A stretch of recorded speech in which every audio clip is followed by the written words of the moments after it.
Hey, great Taco Tuesday evening. It is a beautiful day in the city of Brownsville.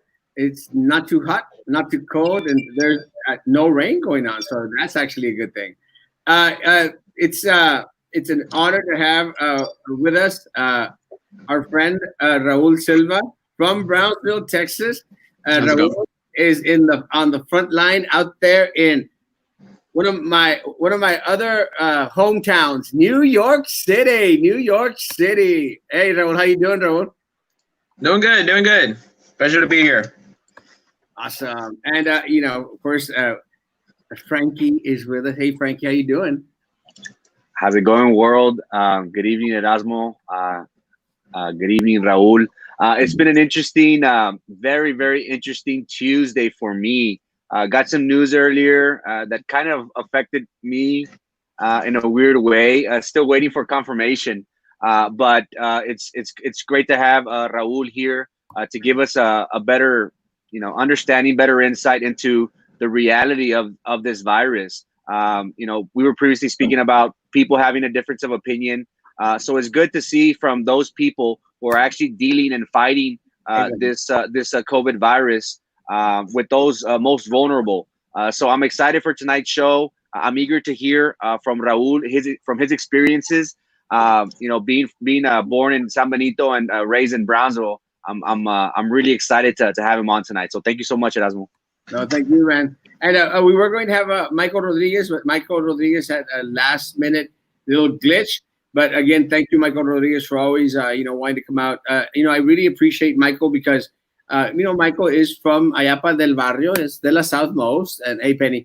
And besides being from the Southmost, he's a businessman. Started a business out there down Southmost, and it's flourished. He does very, very well for himself and for the employees that he hires, also from Brownsville. But not only that, he started other business. He has Alpha Pups as well, and it's going very, very well. It's over there by Boot Jack. Please, go visit his place of business. But now he's going to start opening up a new office complex there down Southmost. So again, hats off to Michael and everything that he does. We'll give him a break tonight. Just tonight. Only tonight. Have fun, Michael. God bless. Take care. Someone's coming in. Question: in the BIC meeting from the hearings, Martha Fernandez came up. Why did they not let her speak, even though it was personal? And other guys spoke about deceased relatives confused. The reason why was that she was not allowed to speak was because she was speaking in regards to the individual. And the problem is, Eggman, she mentioned the individual during public comment. And it's kind of because it was going to be something that was going to be discussed, they opted not to let her speak. I sort of understand. And there's ways of going around that. But the way that she did it, as much crazy as it may sound, I somewhat agree with the board attorney. It was the right thing to do. It could have been approached differently, bro. And that's just to answer your question. Good evening, Kat. Good to see you. Why does homie have a stethoscope? No, because it's like I have a computer and I have a camera, and it's part of my profession. Well, it's not part of my profession. It's part of my hobby. Please answer. I'm just confused. I think I did. But I'm sorry, Eggman. That's part of the issue. If she had not started off her public comment mentioning the individual's name, she would have had a better shot if she would have generalized the question a little bit more. But again, I completely understand with you. I hate every time they try to limit or to cut off individuals who are trying to express what they're feeling, and I don't like that specific rule in regards to mentioning Eggman, but I understand why it's done. So yeah, I understand. Mike, buenas. Hello, guys, real quick. And saw you at Pace Parade. And wow, Pace has so much spirit. It was a great outcome out there at Pace today. Again, I want to thank the parents out there at Pace that invited me to come and be a part of the parade. An amazing event. And again, I love my Pace people. They know that very, very well. Pace is Erasmo country. And I really do appreciate my individuals out there. So, yeah, thanks. Hey, Julie.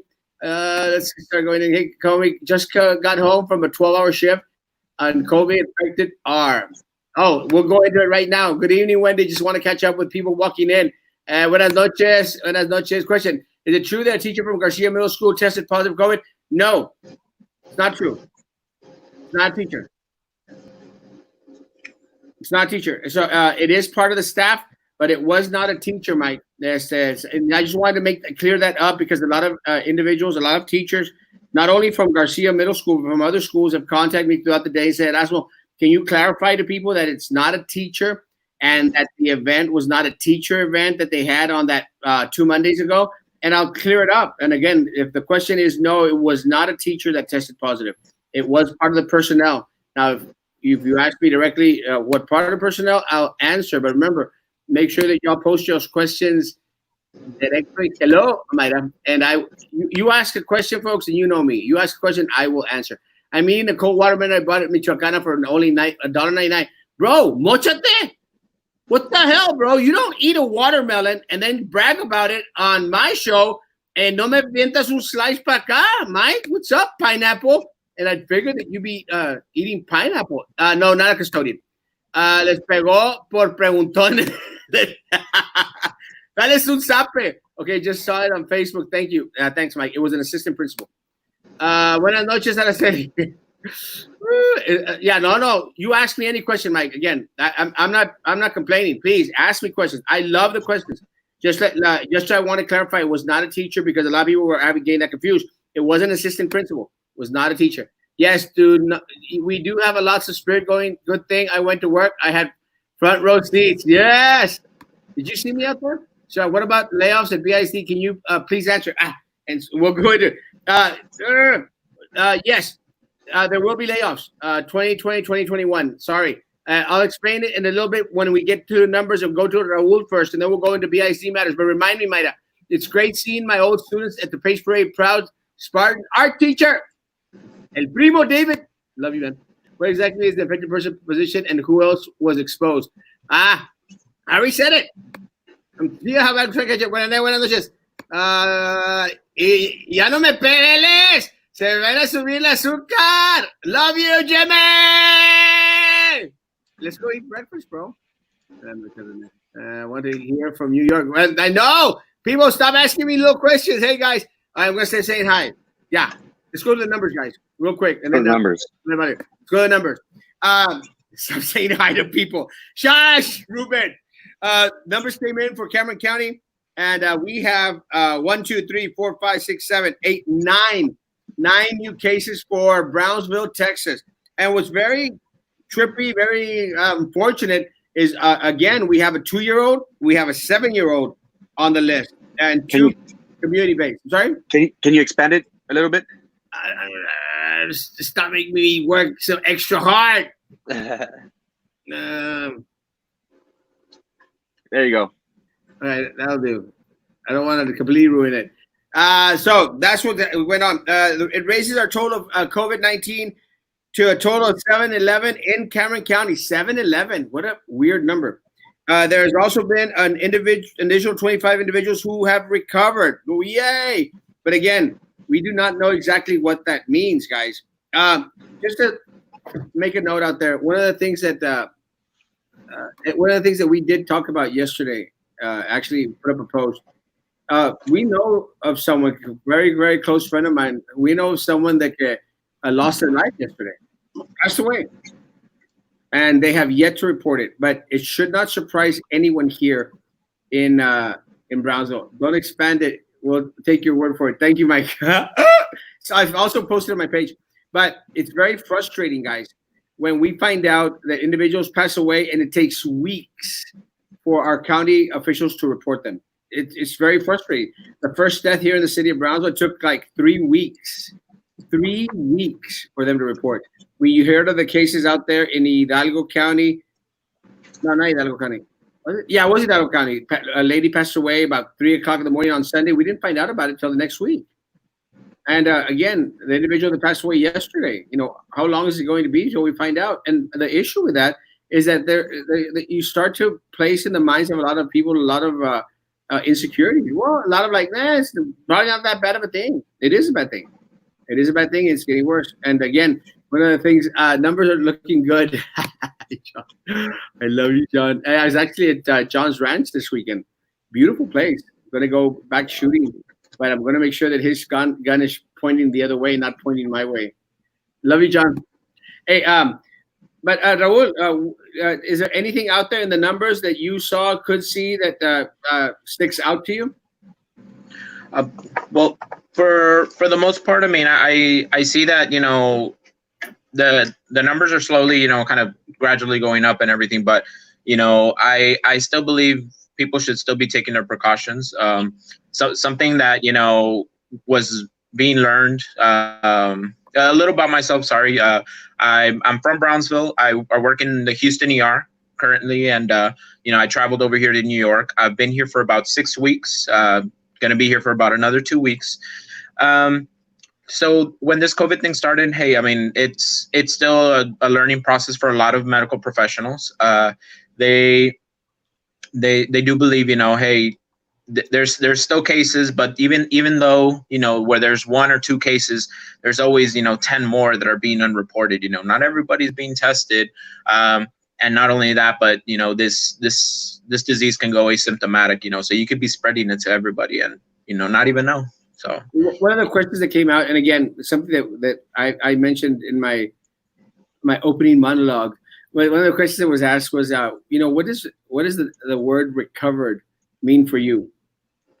So basically, recovered means that they're able to maintain their oxygen level, you know, above the required, which is, you know, anywhere between 94 through 99% oxygenation on their own, you know, or with maybe a little bit of oxygen, you know, and that most of their symptoms as far as respiratory distress, pneumonia, you know, they've been giving antibiotics, they've been given fluids, and, you know, they're slowly back to normal. It doesn't necessarily mean that they're clear.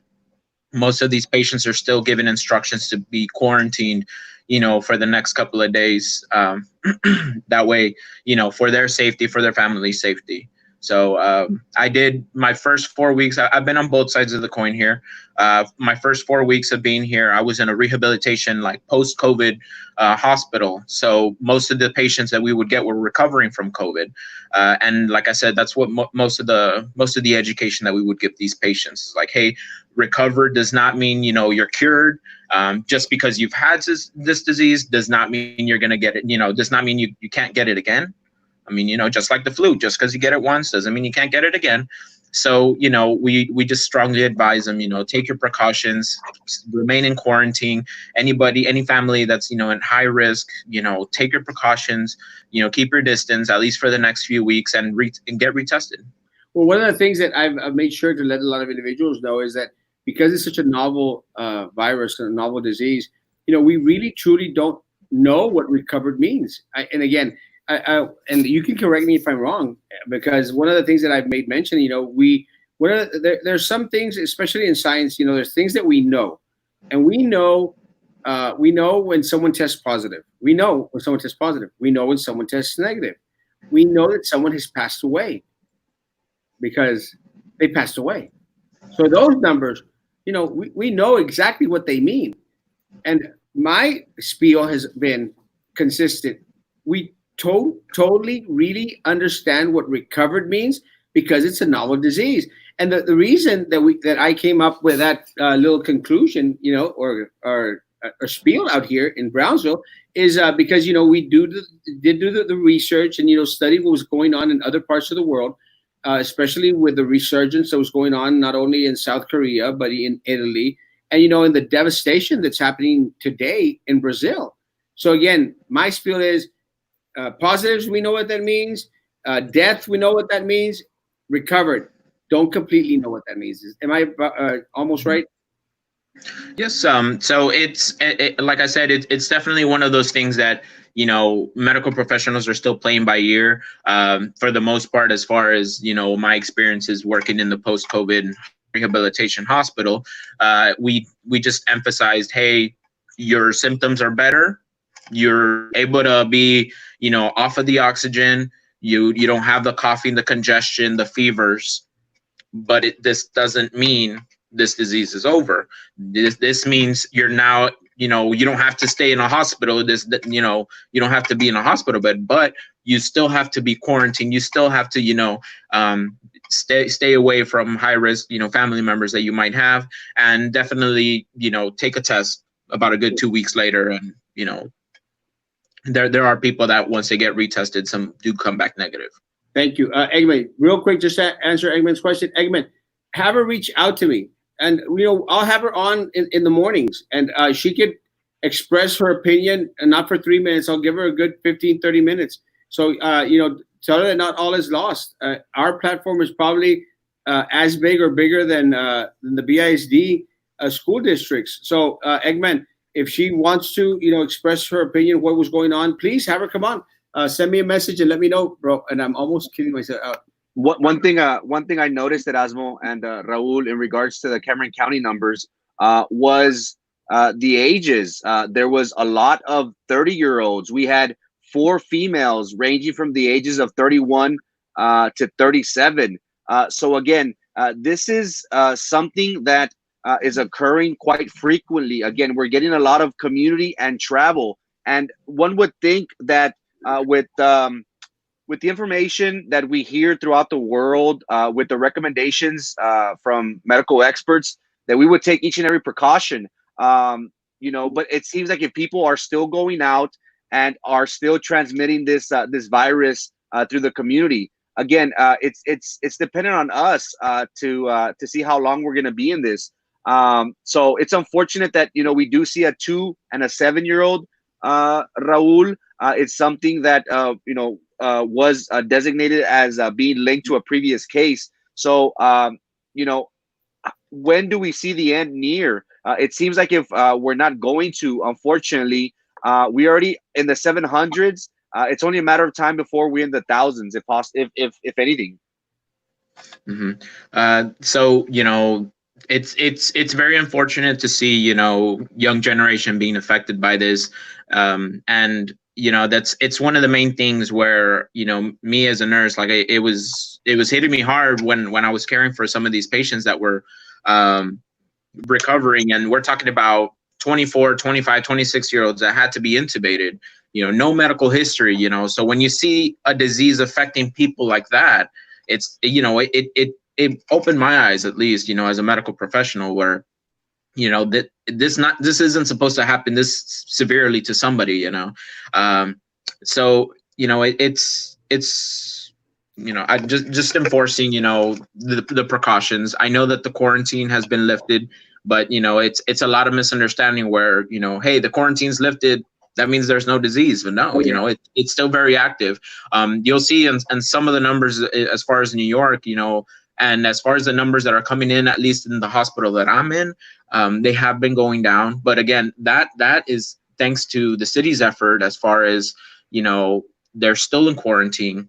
Everywhere you go, whether it's public transportation to restaurants to, you know, anywhere, it's limited space, must wear a mask, you know, 25% capacity or anything. And they're still enforcing that, you know, very, very much so. And that's helping a lot. You know, it takes a community effort, you know, to make such, you know, big movements like that, you know. And I feel that the more lax you're getting, I mean, hey, it's again, it's something that.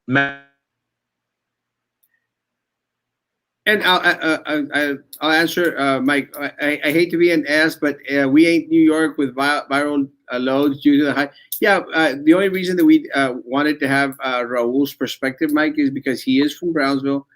He is in the medical field. You know, he's actually on the front line in one of the, well, actually 2 of the epicenters here in the country. One of them being New York City, that has exploded, and the other one being Houston. So that's one of the reasons why we asked him to come on. Again, it's one of our own. It's parte de la raza. You know, he graduated here from Hanna. Went to, I think he said he went to Garcia Middle School. Not sure. But again, you know, he's one of ours. So, you know, that's the reason why we got him. I got the flu twice in one season. It was awful. I lost 50 pounds. I wish I could lose 15 pounds right about now, let me tell you. But I still don't want Corona. Good evening, Annabelle. And hello. Sorry. Good. One of the things that I was explaining while you know, you were glitching out on us, and again, that's completely understandable.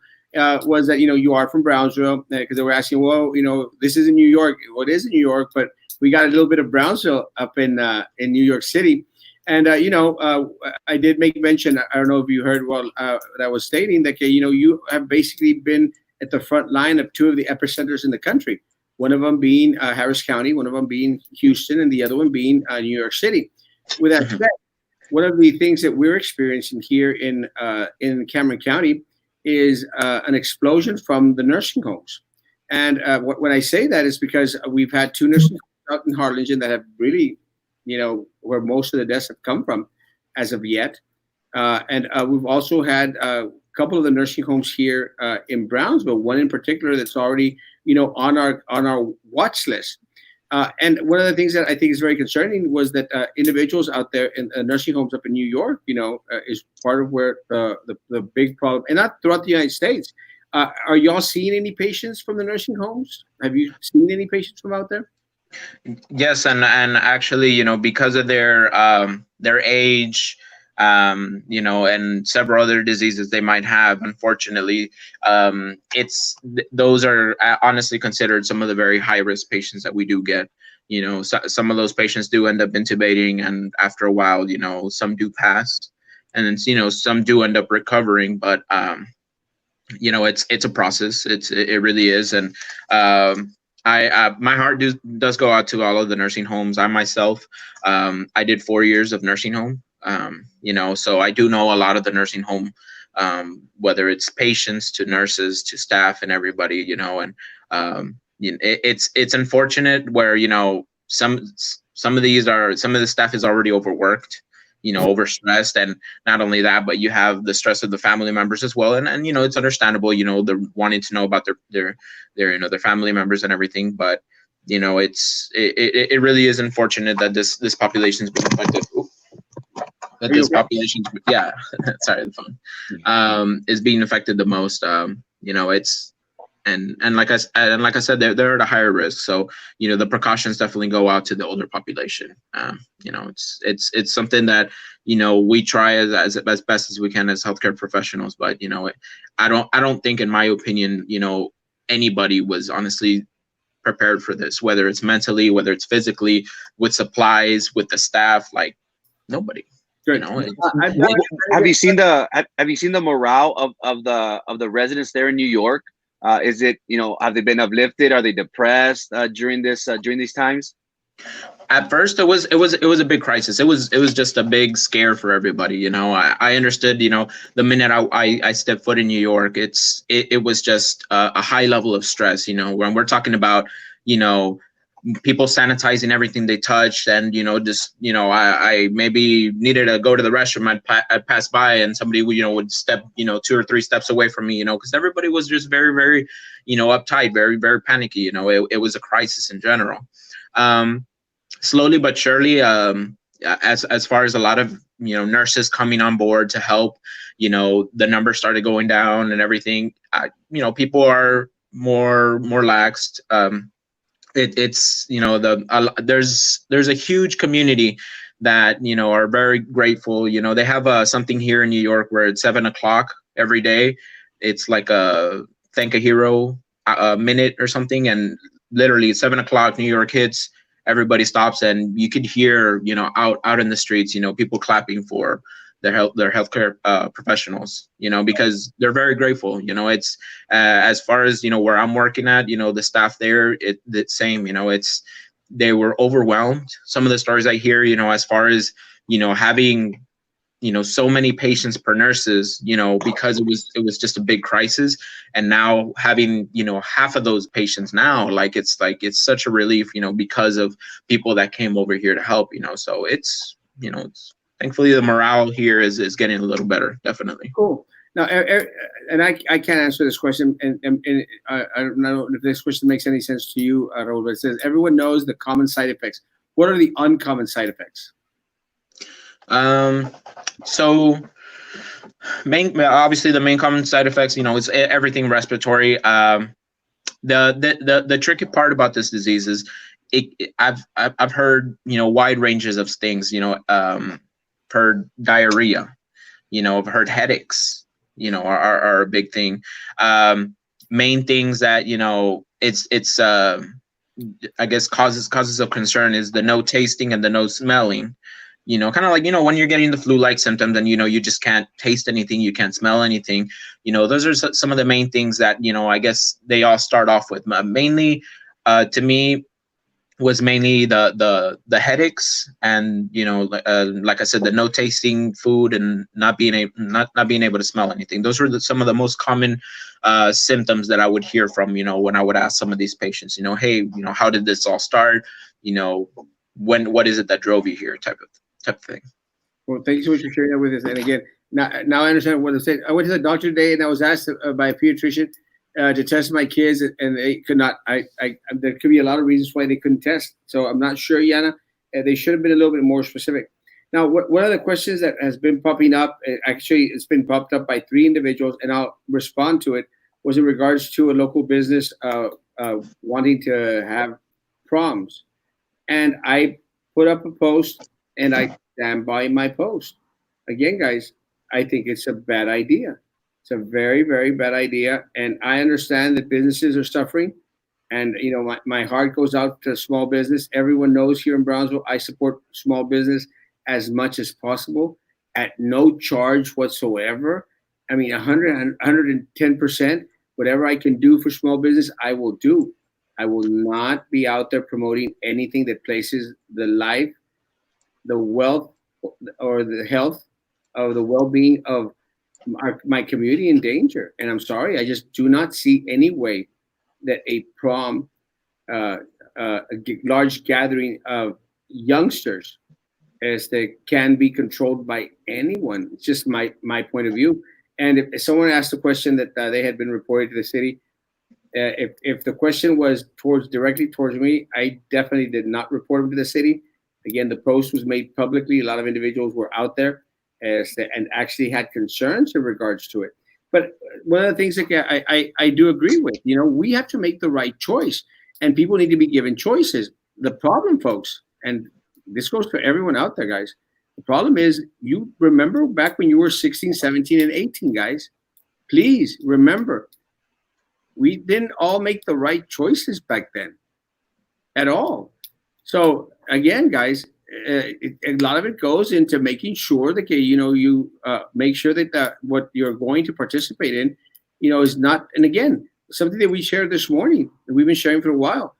Us young folk like Raul, Frankie, and me, us young folk, we're going to be okay, but we could become carriers, and we could start infecting other individuals in our community. And I'm sorry, guys, our grandparents are touchy-feely, huggy, kissy.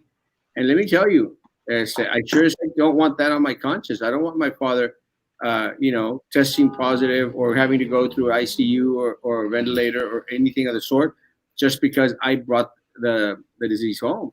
Raul, what is your take in regards to graduations, proms, gatherings, especially at this time of the year? I mean, you're a recent graduate. What is your take on these? So, I know it's an important part of anybody's life, something that they'll come back to and everything. I understand some of this has been affected by this disease, but like, again, it's the pros versus cons. And like you said, if it were generally up to me, I'd consider my family's safety first. It's something that I'm sure a lot of these people doing these events or planning or canceling these events, that that they have to consider, like, hey, I know you're not always going to get 100% of the cooperation, never. So the next best thing is, hey, outweigh the pros and the cons, and here, public safety is number one. It should always be. It's understandable. It's going to be hard. There's people working ways around it, celebrations, doing, the drive-bys, graduations, or, celebrating.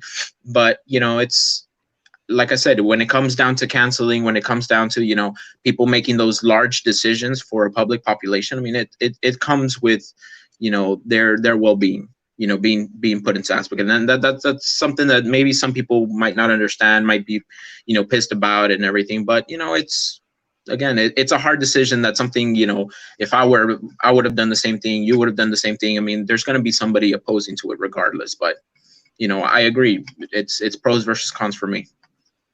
100%. I think one of our biggest concerns, and I'll ask your opinion on it. One of our biggest concerns is that I think a lot of the places are being made to believe that everything is okay, and a lot of it comes from a lot of the rhetoric from the federal government and from the state government. You know, I was hearing today that Mike Pence gave an interview, and you know, they're wanting schools to open. And let me tell you guys, to me, that's very, very scary. Very, very scary. We recently shared a picture in regards to when they were students were checking out at one of the high schools here. I mean, the students were all in mass. Estaban en todos juntos. No face coverings, no social distancing whatsoever. This is when a small number of students were on campus to go check out to end the year. I mean, what can we expect for school to be opening? I don't know what y'all's take is in regards to starting school. I think it's hard. Going back, Erasmo, very quickly to the prom. Raul, we had a discussion, Erasmo and I, earlier in regards to this. We know how, you know, prom is something intimate. You know, I remember going and wanting to take pictures, hugging my date, dancing. So it's kind of hard to comprehend how this business wanted to host a prom event with the understanding that, you know, students can't be you know, congregated together. How would they be dancing? You know, would they be dancing 6 feet apart? You know, kind of mirroring each other. It sounds silly when we actually think about it, right? But what, you know, so I'm glad, Erasmo and Raul, that the city did take this hard stance. And again, we're all for businesses making money. We understand right now economically everybody is suffering. We get that, but we should not put economics over our community's health. And I think that's very, very telling, you know. So you know, my applause to the city for doing that. And in regards to gatherings at school, Erasmo, again, BISD is having surveys, having the on their website, asking what the community wants. In my opinion, Raul, I think it's best for us to practice distant learning. I think right now, again, with the numbers at Cameron County, we just showed earlier, we're in the 700s. We have a lot of kids that have previously tested positive. Again, there's people that say, what about the recovered? We really don't know about the recovered. So in my opinion, guys, I think that the going back to school is going to be hard, because as we know, when we were at school, we would all congregate together. We would all tell stories and jokes and have a good old time. And it's going to be hard for us to go back into that, into those buildings with the understanding of, you have to be 6 feet apart. It's just a different mindset now. So I don't see it, for this to happen. So in my opinion, I mean, yes, I do agree that coming back to school, I definitely believe, you know, it should be more of like a, you know, electronic communication.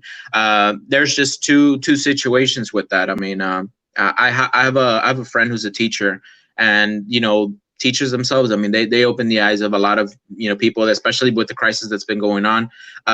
One of the main factors, one of the main things that the obstacles that they faced was a lot of these, you know, public students, you know, having problems obtaining Wi-Fi or obtaining, you know, any forms of communication, and that affected, you know, their learning. So I agree, electronic, you know, education would definitely be the best way to go, but as part of, you know, the community, I feel that, you know, if the community can somehow, whether it's through the public library, some situation where maybe they can open their computer labs at certain hours to only a certain number of students, you know, to allow, you know, this electronic communication, because there's still a good number of students that, you know, hey, you know, maybe they don't have enough money to get Wi-Fi, maybe they don't have enough money to afford a computer, you know. So if they can allow, you know, certain things, you know, through community effort, I believe that, you know, this can definitely happen. And in my opinion, I feel that this coming generation is more prepared electronically than we were. Maybe when I was 6 years old. I mean, I'm not old, right? But I see a lot more kids, 5-year-olds being able to handle an iPhone a lot better than I can.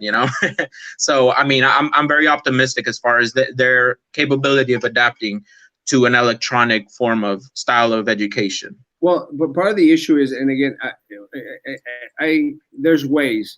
There's a lot of cities out there throughout the country that have started the smart city programs, to where they can offer, a citywide Wi-Fi for any individual. That's a possibility. The problem with that at this point is that, okay, we're already starting late in the game. Again, and I'm going to say it again, and I'll continue to say it for many weeks to come, guys. They should have ended school when we told them that they should end school. Should have started preparing for next year, which is 2020, 2021, as a completely smart city, distant learning type of education, academics. With that said, there has to be some exceptions, guys, because one of the things, and again, my teacher friends are not going to let me lie. One of the issues out there is, first of all, special education. It's very difficult, if not almost impossible, to do distant learning with our amazing special education kids. With not all of them, but some of our special education kids. The other issue is kindergarten, pre-K, first grade, maybe even second grade. But second grade, to have those youngsters, grasp the concept of distant learning is not completely feasible. That is why we have to have a form of hybrid system, where you have some individuals that excel in regards to being able to, partake out of distant learning and benefit from it. Well, more power to them. But the individuals that are more vulnerable and more at risk, that need to be in a classroom setting, well, we've got 57 campuses. We have 57 campuses. There's no reason why, and someone gave, and this is not my idea, there's no reason why we can't have some elementary students at the high schools, at the middle schools, and keep a lot of our older children at their homes, distant learning at home. There's just no reason for us not to be able to do that. But again, it takes time to plan and to put into place.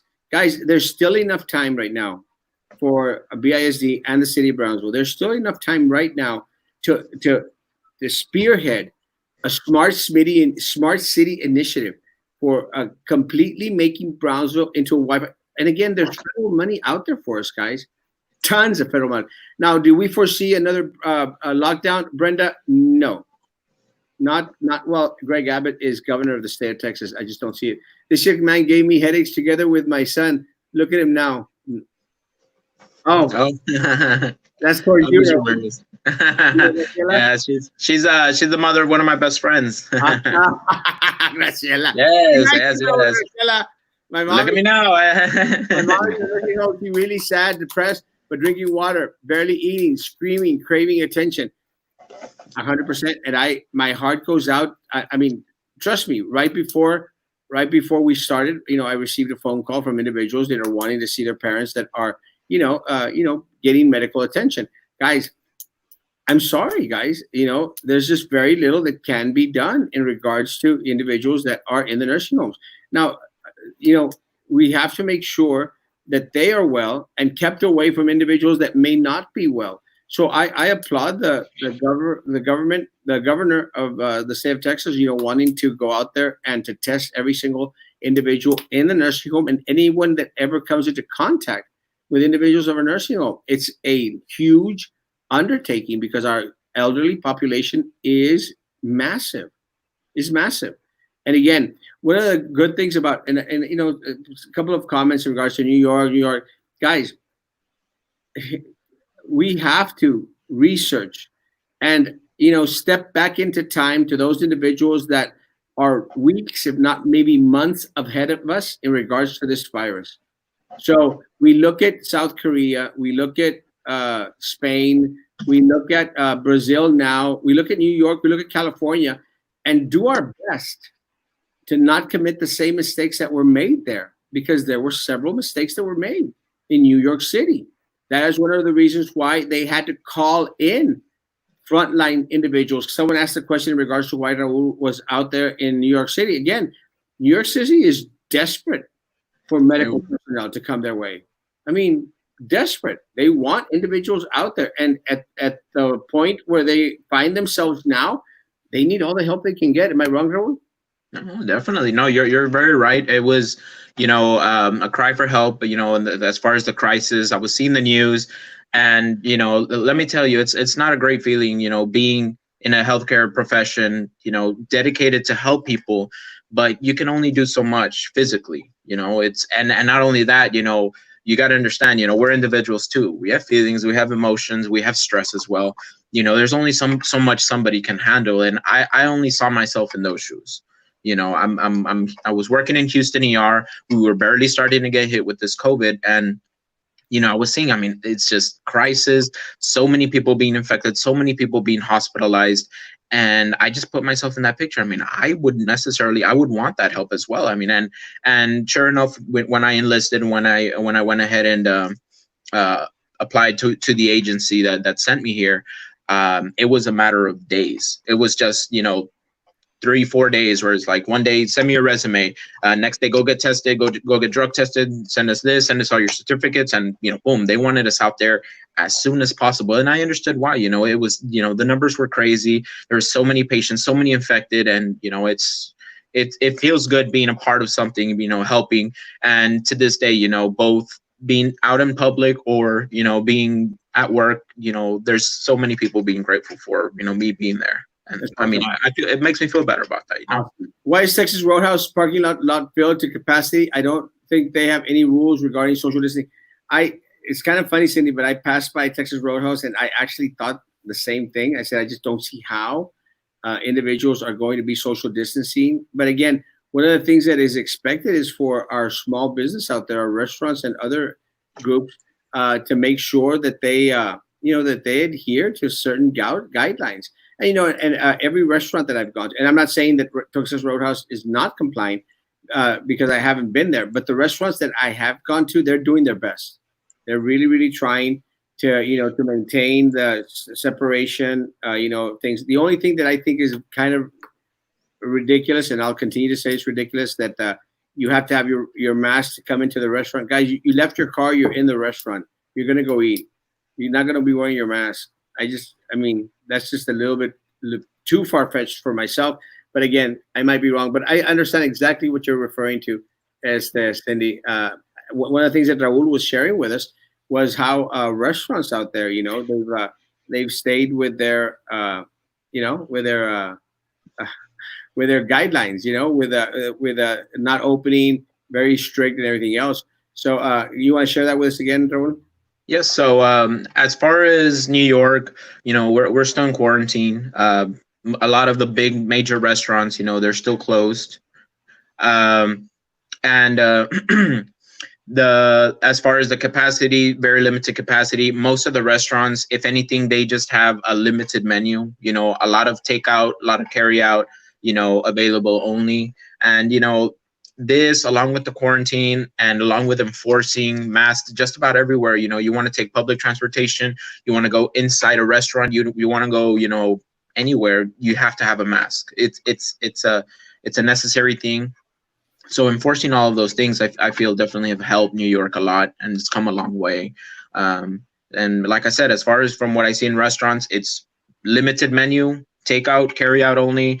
And if you want to step foot inside to order, must wear a mask. And that's what they've stuck to, and that's what I've seen, at least as far as here in Brooklyn.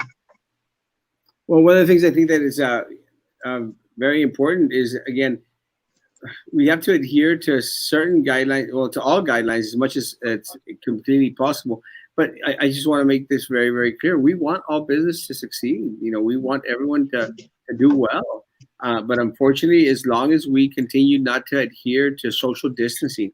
Now, one of the things that I heard Dr. Burks made mention of yesterday in one of the different talk shows that she was on, or one of the programs that she got interviewed on, guys, the only thing that's going to help us right now in regards to lowering our numbers, in regards to, going over the overpass, is if we social distance.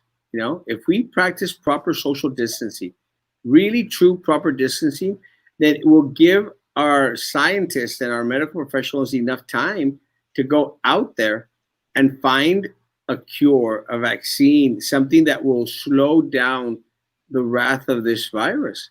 That's what we can do.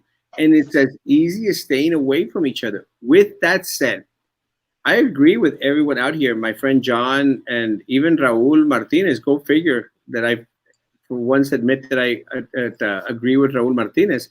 But I agree, business should open up.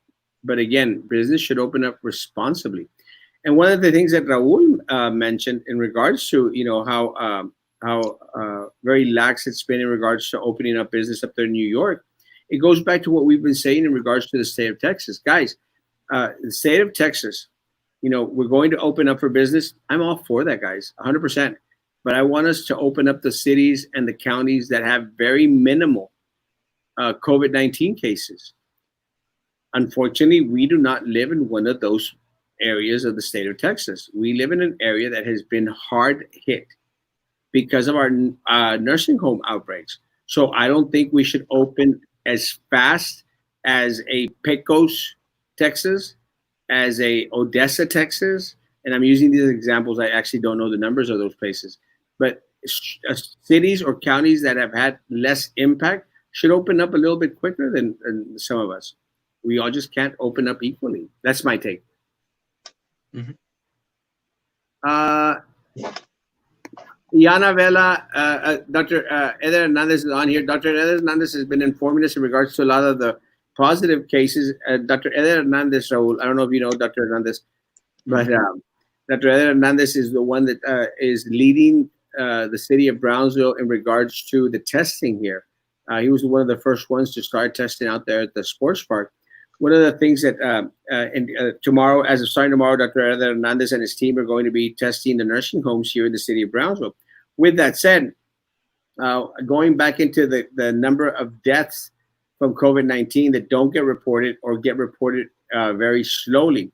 One of the things that Dr. Eder Hernandez shared with us was that there were 14 positives for the city of Brownsville. Just in his testing alone, 14 positive this weekend. Guys, haven't we found out about them? They're not being reflected in the numbers that were shared out today. I think there's 7 today, Frankie, or 9? I can't remember. Yeah, that's right. Out today. Where are the rest? And it's going back into how slow we're actually going out there and reporting our numbers. And again, Raul, that is concerning to me. Am I making too much of a big deal about it? No, you're right.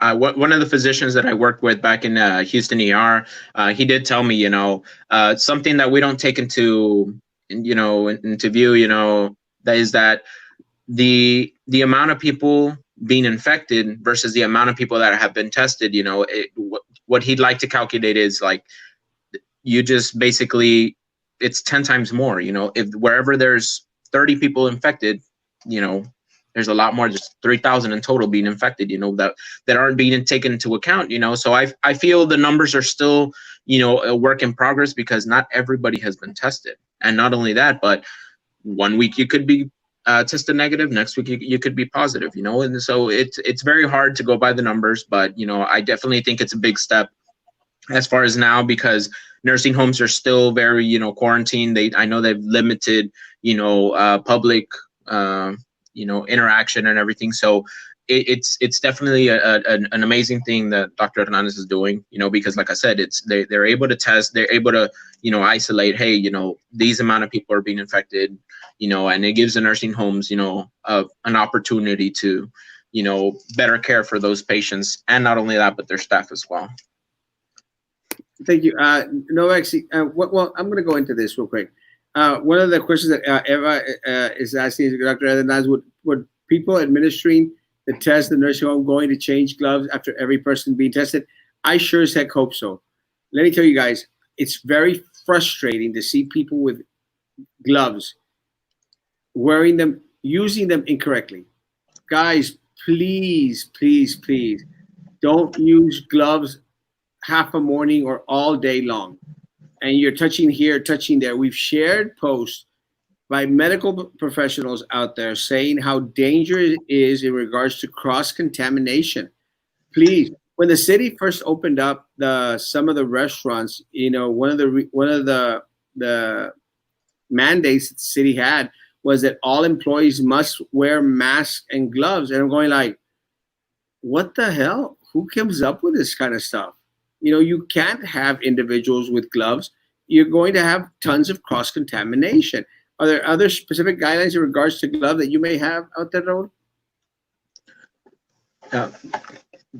Sorry, what was that? Sorry, in regards to gloves, using gloves. Well, so like as far as public using gloves, yeah. So I myself I've seen, I don't know if you've maybe seen the same video where there's people showing that they wear gloves and they touch mud, right? And they basically kind of go through the phases of you touching objects and everything, and how quickly you can spread. You want to pick your nose, you want to touch your eye, you want to pick up your phone, this and that. The gloves are dirty. They're only meant for a one-time use. And not only that, it's actually strongly recommended for the health professionals to be using the gloves, not necessarily the public, because if with people doing that, the cross-contamination, I think that they're actually putting more of risk out there in the public than they would anywhere else. As far as my job goes, we change gloves simply by moving surfaces. If I'm working somebody's abdomen, I'm wearing one pair of gloves, and if I move to the head or to the feet, a different kind of surface with different kinds of germs and bacteria, I change my gloves. And that's just with one person. If you're going to be wearing the same gloves for half the day, I mean, that's it's a higher risk. And if people aren't going to be doing it appropriately, I mean, it's it should be very you should be educating them. I mean, the health population should be educating them as best as they can, because it does pose a threat. It does pose a threat. And again, I think we might have seen the same video. It was a nurse up here, I think in Wyoming or something. An amazing video. It's one of the first things that we shared as soon as we started hearing in regards to the gloves. And guys, please, please, please, do a little research and see what's out there in regards to what recommendations are being given in regards to proper glove use. But please do not be going all around town with your gloves and cross-contaminating everywhere you go. Lynn Jessica True, it's due to a culture of different ideologies towards phenomenon and virus. I'm not sure the question was because it mutates different strains. Good. Hello, Erasmo. I think why did you let Edgar? Why did you let the war intimidate you to resign? They kind of forced you to resign, or what? Oh no, I'll answer the question, Edgar. It wasn't the board that intimidated me in any way, shape, or form to resign. I had a DWI, and a petition was filed for removal. And because of my friends and family, being involved in regards to them wanting to question and to threaten, I opted, because of family, to resign at that time. So I wanted to deal with the DWI charge. I dealt with it as best as I could. And again, I was upfront in regards to everything that I could be upfront about. And I'll continue to be upfront about it, Edgar. So I have absolutely nothing to hide. And I'll answer any question anyone asks. So I appreciate the question. And that's the response. This means there isn't a real vaccine. Not exactly what that means. And I am lagging. Trust me, we're going in with a mentality and the help of God, no room for cross-contamination. We're double gloves. I don't think double gloves cuts it. It does it? Or we remove infected, contaminated glove. Good question. Well, I'm hoping, yeah. And hey, Silva, Hannah Band is proud of you. Hey, Mr. Rod, he's our percussion director back in Hannah. I was a band student there for all 4 years. Awesome. I love our band program. I think there's nothing more important than our band. There's nothing more important than our fine arts. Because, and you're a clear example of it, Raul. Our fine arts, they instill a lot of the necessary traits that will help individuals excel in other studies. And, and it's scientifically proven that fine arts background helps individual push forward. One of the things, and we'll end with this because I'm lagging a little bit and we don't want to take up too much of your time. But one of the things that we've also been dealing with, off the subject of the health profession, since you were in band, is our students here in the city of Brownsville, at BISD students, were promised a performing arts center. It's such a shame that a lot of our talented individuals, have to travel all the way to Harlingen. And I don't know if that was the case when you were going to school here or you were in band, have to go all the way to Corpus to record, have to go to Edinburgh to use their performing arts centers. When we, the richest district south of San Antonio, we should provide for our students. And we don't. All we get is excuses. All we get is broken promises. All we get is priorities being shifted. I don't know if you have any take in regards to our Performing Arts Center, the benefit they could bring to the city of Brownsville or to our district. Well, I definitely feel it's worth the investment. There's so much that I learned being in band, as far as responsibilities, leadership, just communication. And hey, I mean, band, any music, choir as well, it calls for, so much thinking. You have to read music, you have to play an instrument, you have to see the instructor, you have to go by rhythm. There's so many things that you learn, and you teach yourself, you enforce yourself, and it all comes down to some very good benefits from it. I learned so much. I'm very grateful for that. I met a lot of amazing teachers, instructors, and my best friends to this day. They're still my best friend from band. You form a bond there, and that it's something that the city should invest, because like I said, it's education, at its finest, fine arts. Well, something that you mentioned is very, very true. The camaraderie that is built, amongst the band students. I'll say this, guys. I mean, the individuals that invited me today to the Pace Parade were band students. And again, it seems like a lot of the individuals that I run across town, they're band students. And, again, they know that we're out here fighting for something that they're very, very passionate about. They're very, very passionate about music. We have some of the best band directors, I would dare to say, in the state of Texas, if not the country. Amazing individuals, very dedicated individuals whose hearts has been broken by a stupid superintendent, a corrupt board. Hearts broken. Because every time that they turn the corner and they think, oh, we're finally, progressing in regards to getting what our students need. It's not what they need.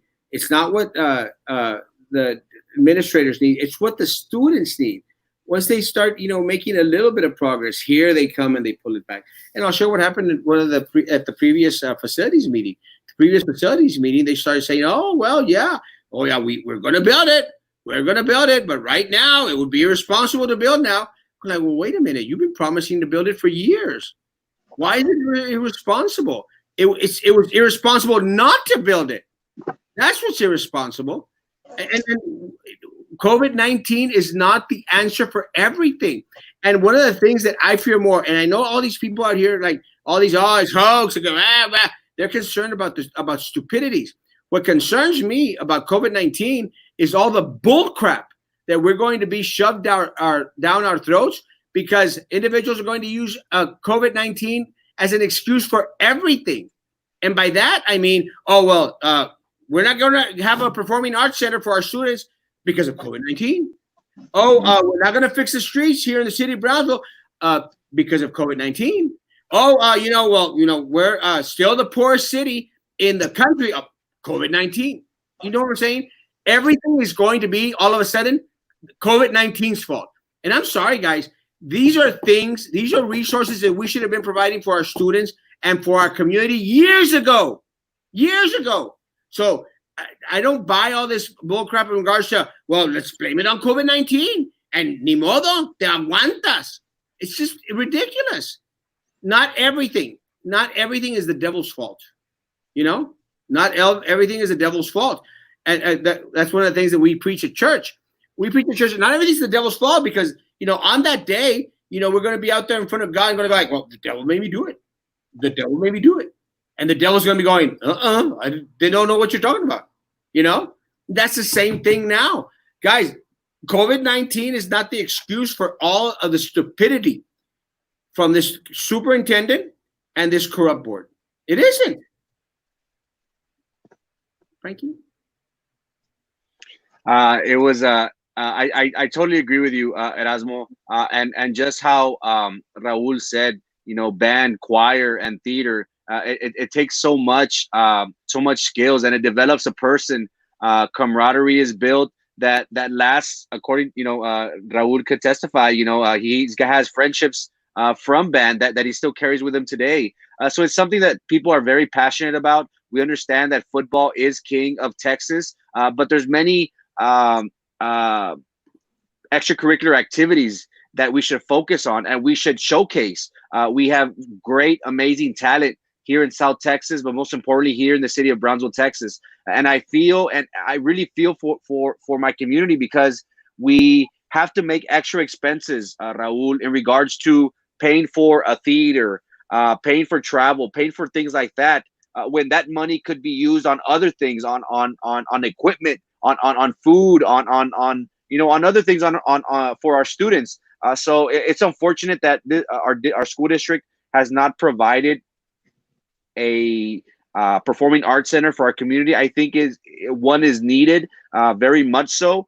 So hopefully sooner rather than later, we as a community could bring what is a necessity, in my opinion, to the city of Brownsville and to the students of BISD. Well, the other part of it is, again, guys, COVID-19 is not going to be, should not be the excuse for everything out there. You know, I think enough blame in regards to a lot of the stuff that's going on. You know, let's not blame all our misguided pet projects, all our misguided ideas, all our misguided thoughts, all our and blame everything on COVID-19. It's not COVID-19's fault that 5-6 years ago the Performing Arts Center didn't get start to build, and we already put away $35 million for it, specifically from the taxes that were raised. Guys, it's not an excuse. It's not an excuse now that Drew is out there saying, well, it'd be irresponsible if we build it now. It's irresponsible for you not to build it now after you promised it to the citizens of Brownsville, especially our students and our personnel. It's very irresponsible. Again, I love my bands out there, as that every single one of them. I appreciate our band directors, our choir directors. Again, we made mention in regards to the amazing talent throughout our fine arts department. Amazing individuals. And one of the things, the other things that concern me, and we'll finish with this, and I'm sorry we went off track in regards to the medical, but one of the other things that concerns me, and again, my band people, my band directors are not going to let me lie. They stole $28,000 from each of the bands, the high school bands. They took away $12,000 to $18,000 from my high school bands. This year, they took it away. They stole it. They tried to hide it in their budget for them. And when they realized what the heck's going on, and the money that was taken was in order to purchase new instruments for the band. And that's just mega important. A band needs to replace a lot of the older instruments. It's madness, guys. Look, and I understand that a lot of teachers out there, they buy supplies for their students, and that's very, very commendable. And my hat's off to our amazing teachers out there. Thank you so much for doing it. Do people realize how expensive instruments are? And unfortunately, our band directors cannot go out there and buy instruments, despite the fact that some actually do. Some actually do provide instruments to their students. Guys, that is our responsibility as a community, as a school district. And we took away our students' money. $28,000 for our high school bands, $12,000 to $18,000 for our junior high bands. And guys, I'm sorry, we don't have the facilities for the proper facilities for our bands. My goodness gracious, go to Falk. Someone please prove me wrong. Go to Falk and go look at their band hall. It's not a band hall, it's a band closet. It's a band closet. Go to Oliveira. Their band hall used to be a cafeteria, a small little cafeteria. It still has that little, what's that called? Extractor that extractor that extracts the grease or the air, it still has it in the middle of it. I mean, how the heck is that good for acoustics, guys? Really? We are the richest district south of San Antonio, and we have our Oliveda band, a nationally recognized band, performing in a concession stand. A concession stand where their instruments are full of mold. Full of mold. The building, I mean, all they're doing out there is breathing in the mold. Breathing in the mold. And they want to give excuses? It's uncalled for. They want to give excuses. What are the total numbers of deaths due to COVID-19 as of now? Well, on paper 33, we really don't know. Again, they're not reporting the individual that passed away yesterday. Exactly after they added a 7th class to our schedule by taking our planning period away. Now they're saying this is not the time to bring that up. It's crazy because we've been asking for our planning time back. Now they can't because of COVID-19. Everything, folks. Everything that they go and do out there, I promise you. And someone really call me out if I'm lying. Everything that you're going to want to be out there to do for your students or for the district, they're going to say COVID-19, COVID-19, COVID-19. You're right, Lupita. A brand new Bassan is over. Whoa! Bassoon. Bassan? Bassoon. $30,000? And that's like the whole budget for the year. Not all the parents I take of mine. Do you have children? Oh, off mine. I'm not sure that's for me, but I have 3 girls. I don't have any kids. This is why we support you, Erasmo. Go after the wrongdoings of BISD, not the Corona crap. Preach!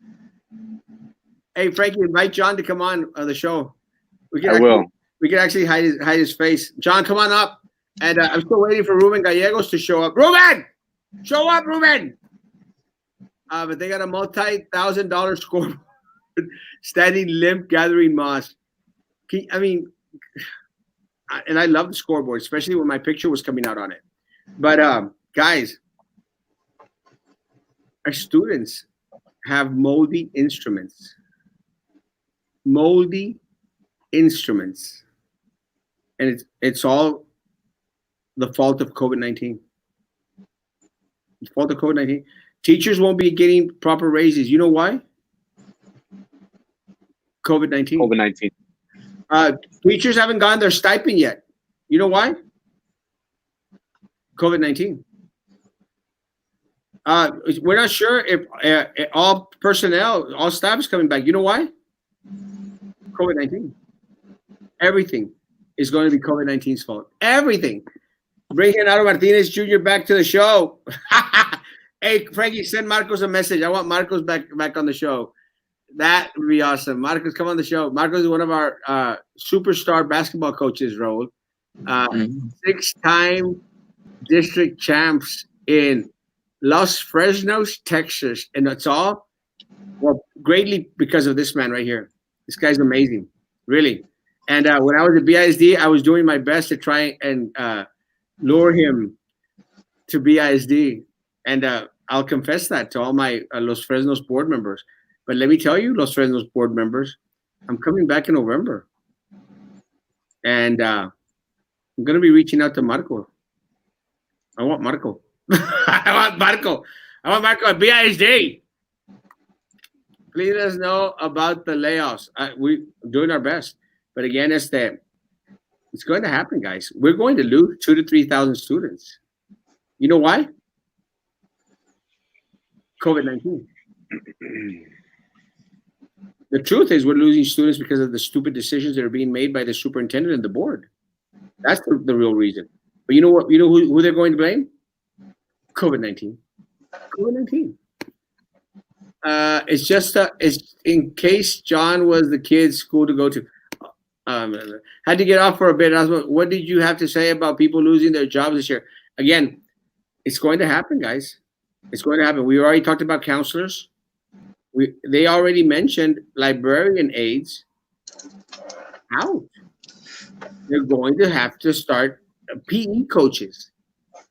I mean, while the board and the corrupt board and the superintendent are giving Sylvia's brother high school football position, PE coaches might get laid off. Where's Carlos? Bring him on. Carlos is coming on the weekend. Remember in November. That's what 2020 preached. Thank you, Eddie. Love you, my man. This guy I love.